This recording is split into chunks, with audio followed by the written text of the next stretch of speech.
and welcome to the Vlogging Pod. Tonight we are joined by fantasy paranormal author Audra Trosper. Hi, I hope I pronounced the last name correct. You did. You even pronounced my first name correct, so you're doing great. Yay! Sometimes that's a hit and miss from me. Oh, no, you're doing great. Okay, Yeah, awesome. I usually end up being Audrey and Andrea and everything except for Audra. Oh, So, I understand that. I understand that. I get called a few little names too. Some of them not flattering, but whatever. So I want to start off in a bit of an unusual way tonight. okay. I read something that you had said, and I'm going to paraphrase you, okay? It was a point where you felt as if you were dealing with being an imposter or an imposter syndrome. Is that Oh, okay? yeah. So, what I'm interested is because you were saying you felt as if the name author was meant for higher ranking names such as like Robert Jordan, Stephen King, and there's a few others on the list. So, hmm and you said you were okay with referring to yourself as a writer, but not an author. Now, after all this time, has that changed? And also, I'd like to know why you exactly felt that way. It has changed, not necessarily because I don't feel imposter syndrome anymore, but just because I just got used to it being tacked onto the end of my name for social media or if I do events or whatever. So it just became something I was used to having oh, you're an author. Oh, okay. Yeah. Um, but imposter syndrome, yeah, that is definitely a thing. Um, I recently somebody wanted to know what my books could compare to, and I really struggle with that because I'm like, well, there's these other books and they kind of compare, but those are so much better than mine. So Ah, because I'm my worst critic. And so I gave her a couple of the names that had been people in reviews had said. I didn't say it. And I let her know that. It's like these are not people I said I'm like. These reviewers said that. I would never be so bold as to compare myself to the greats and just you know right. I don't know what you have to do to become a great, but I'm not there yet. I don't feel like I'm there yet. So, um, if I could someday stand in the shadow of the greats, that would be fabulous. But no, I'm not there yet. I don't feel like I'm there yet. Other people, they love them, they whatever. That's great. I'm glad that you love the books and you're passionate about them. And I'm passionate about my books. I don't. It's very strange to feel like you're good enough to stand with these people. Right. So. I fully understand that. Sometimes people ask me about my books or that they want to get my books, and I'm like, uh. Yeah, well, yeah, okay. Oh, I love that kind of stuff. I've read this person and that person. Would I like your books? And I'm like, oh, well, maybe. I don't know. um, Would you? Well, it's funny enough. I've actually read an article. I can't remember which one it was, but it was one of the people I consider the greats. And he there was a commentary for him that he felt the same thing in with even though he was already a great. So I don't know if it ever goes away. Maybe even Stephen King sometimes wonders. I don't know. I wouldn't presume to know him, but this person was somebody that had sold millions and millions of books and still felt imposter syndrome. So, I don't know when it goes away. right. Well, like I said, I fully understand that. I don't really market myself. And it always amazes me when my books still sell. So it's like, oh, okay. I think maybe it's easier for me as far as the people being farther away from me. You know what I mean? I don't have any connection with them. I'm not relating to them to. So maybe it's easier for you when it's strangers pick up your book and you get that distant like or that distant review. It's not someone truly close to you. Does that make it a little bit better on that? Absolutely. There you Okay. Yeah. If go. somebody I know tells me they're reading my book, oh goodness. I'm like, Mm. oh, that's fabulous. I'm dying inside. Yeah. Oh, uh, I, you know, I so know that. Yes. and you get the thing, you also get that, the distant like, the person they liked it, you don't have any clue who they are. They left a Yes. glowing review. Oh, it's great. the person who knows you tells you how great they think the book is, and you're like, yeah, you're just saying that. You totally Right. don't believe a word they're saying, you know. I fully understand that. I had someone read my book, and they were from a different country, and they did it on a blog, and they read the whole series, and they put their analogies for the books, and I was like, holy crap! According to them, I'm awesome. So yeah, Oh, yeah, yeah. I've read a few some of those. I'm like, okay, I might not have done so bad, but then you get the scathing review, and you're like, oh, okay, so yeah, I'm Yeah. terrible at it. Oh wait, no, maybe I'm good. Maybe I'm not. Then pretty soon you just quit reading them all together because it's too confusing. You Oh, get the one yes. person who thinks you have really deep characters or so three-dimensional, and like the next review down says you did cardboard cutouts. I'm like, so what did I do? Right. I fully But it's all understand what based you're. on personal opinion. That's the thing Yes. is, and it's not that one person's right and the other person's wrong. It's just how they felt about it. It didn't connect with one person and it did with another, and it doesn't mean you're a bad writer. It doesn't mean that they're a bad reader. It just you just didn't connect. Right. You know, I think it's all up to interpretation. it very much Yeah, is. I've been writing for over 10 years, probably 15 now, I think. But so I only write for myself. I Yeah. do it for the thrill of having that new book that just hasn't been written yet. Yes. The And new if characters, the new right, story. and if someone else likes it, then that's the Fabulous. extra. Yes, that's just the extra additive to keep you going. But I don't read reviews Mhm. anymore. I just don't. I don't even go down that rabbit hole. I can understand that. I lost sight of that for a little while actually. When I first started writing, I actually Embers, the first book I published, Mm-hmm. is coming up on its 10-year anniversary. Um, and when I first published that book, my only desire was to see my book on my shelf. Mm-hmm. I had a story I wanted to write, and if other people liked it too, that would be icing on the cake. That Yes. was it. I didn't really have any more goals than that. And then somewhere in there, I lost that particular motivation, became a lot more concerned with the sales side of it and all of that. And it burnt me out for a little while. There was like a huge gap between Betrayed, the second book of my Raven Daughter series, and Chosen, the third book. Mm-hmm. And that is because of burnout. I was just burnt out and I was really struggling with a lot of writer's block because of it. And I had to remember why I started writing to begin with. Right. And it wasn't about sales. I mean, are they great when again? Yeah. Um, but it wasn't about that. It wasn't about securing all the reviews and stuff. Is it nice when that kind of stuff happens? It is. But I don't stress myself completely out trying to market nonstop and do all that stuff anymore because I just can't. Right. Not hang on to my writing, and I like the writing too much to worry about the rest. So, um, yeah, I just to me it's back to I want to see my book. I want to tell my story the way I want to tell it, and if other people happen to like what I've done, that's fabulous. Right. I can understand that. Just even like doing what I'm doing currently, like the podcast. Um, these are just ways for me to be able to keep in touch with what I'm doing, but not getting what you were talking about burnout. You see what I'm saying? Because I'm doing Oh yes. something, a fun part of the other side of what I'm doing, like Mm-hmm. speaking with someone like you and promoting that. And so that gives me more energy toward what I'm writing, if that makes any sense.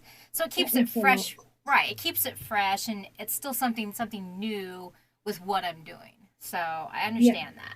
So as we talk about you being a writer, let's talk about research. Tell me Okay. your process of researching your locales for your books, My what? your locations for your books. My locations? Mm-hmm. Oh, um, well, that honestly depends on the book. Well, because like my Dragon's Call, that's all second world. None of that is in this world, so all the locations are just in my head. Mm-hmm. um, my bound books, I well, it was mainly internet research. I would have loved to have gone to Georgia and researched for Bound by Time and stuff. So I mean, I had to do a lot of internet searches on that and stuff, and talk with people I know who live down there. And then the same for Bound by Legend, which took place in Denver, Colorado. I have a friend who lives over that way, and she really helped me with a lot of that. Mm-hmm. And I didn't really have a lot of too many locations. in this world in the Raven Daughter series. There were some, but one was just some random place in the probably southern Texas, at a Tex-Mex restaurant. They came through the veil and had dinner there, so it wasn't anything I really needed to delve into too much. The San Francisco part in the beginning was easy. I've been through there. Mm-hmm. So yeah, a lot of the locations, those were pretty easy. In Bound by Time, she goes through Oklahoma and into Kansas. Well, I live in Kansas, so she actually goes to Wichita, Kansas in it. That was easy because I've been there. I've lived there. So. Well, I wanna backtrack. Okay. Now, mind you, I have questions written out, but when we talk, I usually, you know what I mean. I ad lib a little bit. Yeah, I ad lib a little bit. So as we've been talking, and you mentioned to me, based on my first question to you this evening, about not feeling like an author, but more okay with calling yourself a writer. I find that interesting because I'm looking at your website as you're speaking to me, and you have your U.S. Today best-selling. So, with that kind of, you know what I mean, that kind of elevation to your name, is it? Do you still find yourself always thinking that not putting yourself to the acclaim of other writers or other authors, I should say? Uh, well, like I said, I've become more comfortable with the term author. Okay. So I do think of myself more as an author now. I don't know, writer and author are kind of interchangeable now for me. Mm-hmm. Okay. I'm just not one of the greats. That's how I do. I'm just not one of the greats. Right. Well, I think that's something as more acclaim comes to. I think it's something that I mean, will soften that for you. Yeah. Like Lord of the Rings, The Wheel of Time. Yes. Things like that. These were big books for me when I was younger. Well, I still read them. I'm actually currently reading The Wheel of Time again. So now, are you doing that because of the movie, the series? No. You don't like it. Okay, all right. That's an old argument. It's an old argument because my husband has the entire series. I know we talked about that on Instagram. My husband has the entire series. I've never read the book, so I found the Amazon feature pretty interesting. My husband was like, it's their take on it, but he's Okay, so what it was is that my 14-year-old was interested. He saw the previews for the series, of course, long before it started coming out. And I was like, I've got the series. So we started reading it. Originally, we were going to listen to it as an audiobook because otherwise reading is by its nature a solitary event. And we wanted to do it together. So we were going to listen to audiobooks. However, neither one of us could really do the narrator. It just didn't come across for us. Right. So I became the narrator, which is fine. My oldest is 23. I've been reading books forever out loud. It's fine. Okay. So we started reading it. I'm reading it, and he's loving it. We're having a blast. But we finished the first book and most of the second book before. Hold on just a second.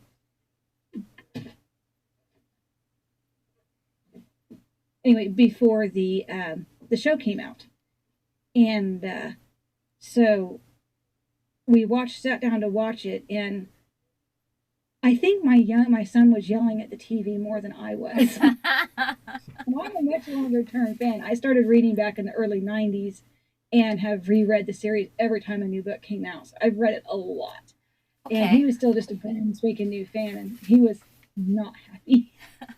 Well, based on what we're talking about, because you said you've been reading for your children and that, so you're doing the books with him. So based on that, and I'm going to skip ahead of my questions just because we're going here and there, we are, and that's fine. But right, based on what we were talking about, that's where I can fit a question in. See how good I am. So anyone who knows me or listen to the podcast knows that I love audibles. Okay, I just do. They free me up. I can do them, and also I have my own sound booth, something I'm trying to do myself. But I'm fun. Yeah, that's a whole other story. We don't got enough time for that one. But no, what I'm curious is about a bound novel series, because I believe you had both books on Audibles. So Hmm. with that, now I believe you have your own narrator, or did you narrate them by any chance? No. No. Okay. I actually have Raven Daughter and the Bound series are all an audiobook, actually. Okay. And Dragon's Call was, but the contract ended with the narrator, and I decided to renew with a different narrator this time, and he's, I believe, currently working on Embers. Okay. Um, Now that's Raven's so, Daughter. That is the newest. Yes. yes, that is the Okay. newest series. Okay. Yeah. The Bound series, I actually had two different narrators for. Actually, a guy narrated the second one. Okay. He did a really good job. The first one, the lady did a fabulous job. I have no complaints. Unfortunately for her, um, that book, Bound by Time, originally, it didn't go out like it should have. Right. That was my fault. I allowed somebody I was working with to not, it didn't get directed the way it needed to go. Right. And so when I left that particular company, I actually redid Bound by Time, the written ones, the way that it should have been to Okay. begin with, the way it was supposed to be and meant to be. And Okay. it's much better now. Gotcha. But the narrator, of course, had already done the audio a couple 3 years previous to that, so it's the old version of it. She still did a great job with it. I don't Right. have any complaints. Would you have ever thought about doing it yourself? I have. I've heard myself on recording. Yes. I'm That not sure anybody actually wants to listen to this for too long. So, that is. also, I'm not sure I could do enough. They're so talented with the voices. The lady who did my Raven Daughter series, Suzanne, I cannot pronounce her last name. I sound really bad. I feel bad about that, but I can't pronounce it, so I'm not going to butcher it here. Okay. Uh, That's all right. she did a fabulous job. I mean, she was able to do the different voices and stuff for the people, and she did a really good job. Mm-hmm. So It's very challenging. That is one thing I will admit about doing them myself. I'm very picky, and I redo them and I redo them and I redo them. So I think it's worse being my own engineer. I think that's the hardest yeah, part. Not so much reading. I'm okay with doing other voices, but the engineer part, it is a little bit more of a challenge. You wouldn't think it yeah. would be, but it is. So with our talk over your books of the bound novel, which by the way have dark angels in them, let's Mhm. talk about how I've heard you say you don't create characters. How does that work out for uh, well, it makes me sound insane, but they show up. They're in my head. They're there. Like I said, I once likened it to a waiting room with out of date magazines, and they're all just sitting around and they're waiting. And occasionally, new ones come in, and then like take a number and they go sit down. And then I have some when Bound by Time, when I went to go write it, the characters just kind of barged in and went to the counter, and they're like, "Hey, we need to be written like now, now, now, now, now, now," and they got in front of everybody else. Some of the other characters were a little miffed about that, but it happened. And then, like with Joe for Raven Daughter, she showed up in my head, and I've always written in third person. And I'd go to write her, and I kept trying to write in third, and it kept changing to first. And the character Joe, she's like, "Would you just get out of my way and let me tell my story?" I'm like, "Okay, fine." So I shut up and got out of her way and let her tell her story. you? Right. She was happy. That's good to know. I'm not talking to myself, I'm talking to the characters in my head. Oh yes, yeah. I understand that. Understand that completely.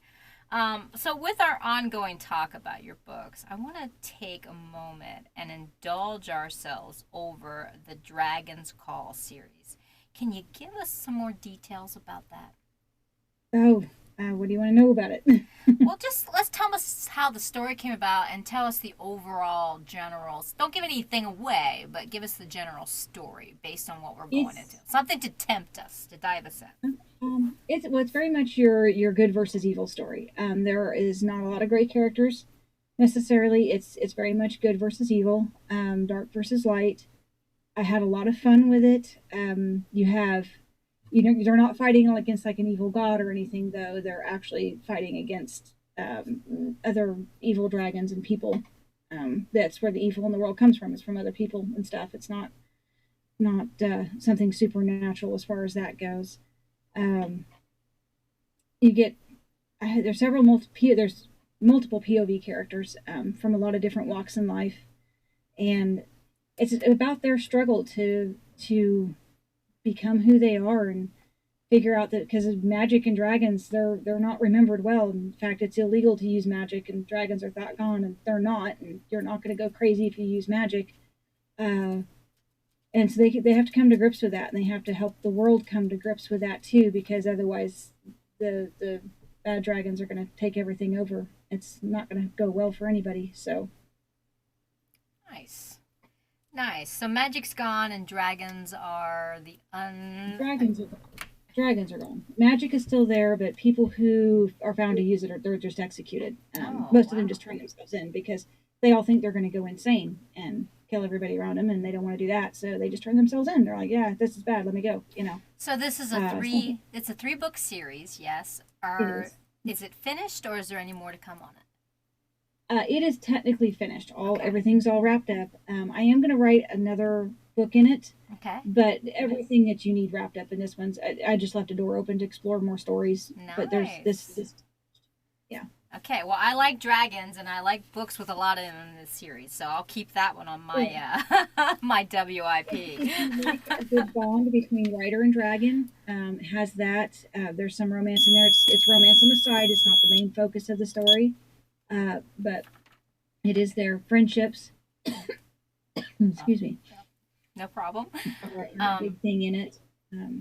So. Well, my timer just went off. However, I wanted to ask Okay. you one more final question before I let you go. Okay. No Um, problem. let's talk about you had an interview in about 2016, okay? Mm-hmm. And they asked you about a blog phrase. And the phrase was the best way to write is however you do it. Can you want to explain that? Mm-hmm. Oh goodness, yeah. So, especially in leading up to doing a lot of the publishing and stuff, there are so many books out there and posts out there. This is how you write. You want to write a good. This is how you write a good book. This is how you write this. This is how you should write that. And everybody's telling you how to write. Or you need to spend this much time in the chair writing this many words a day, and it needs to be this and it needs to be that. And a lot of newer writers feel really pressured by that, and even I did for a while until I realized that no, I should write a book however I should write my book. However it comes to me and whatever time I have, that's how I should write my book. However many words a day I want to use to write, you know, that's how it should be written. And so, too many people feel like they have to do this in order to write a book, but you don't. You just need to sit down with your imagination and a keyboard or pen and paper, however you want to do it, and let the words flow. That's it. That's, well, thank you. That's actually I mean, good advice. it sounds very simple, but obviously you're going to sit there at the keyboard with a pen in your hand, and you're going to scream at the paper or the screen until you bleed. But in a nice world, you sit down and the words come out. Right, right. In But the perfect world, yes, the in perfect the world. perfect world, yeah, the words Yes, just pop right out. right. And sometimes they do. Yeah. Sometimes, let's face it, we get to writing and it goes on, for hours, and you forgot that you were writing. And then other times you stare at the screen and you're like, what are words? Oh, yeah, what are words? How do you spell what? I can no brain today. Right, I know what you're saying. You were a joy to have on the program today, and I want to thank Oh, you so this very was a lot much. of fun. Well, This was a lot of fun. well, good. Well, I hope you want to come back someday. We're always open for our authors, and well, we like to interview anyone who has an interesting story. Are always welcome on our program. So thank you so much for thank you so much for coming on, and I want to thank our audience for being here once again. It is a great pleasure to always see you guys in the room. Thank you again, everyone. Have a great evening. We'll talk soon. Bye bye for now.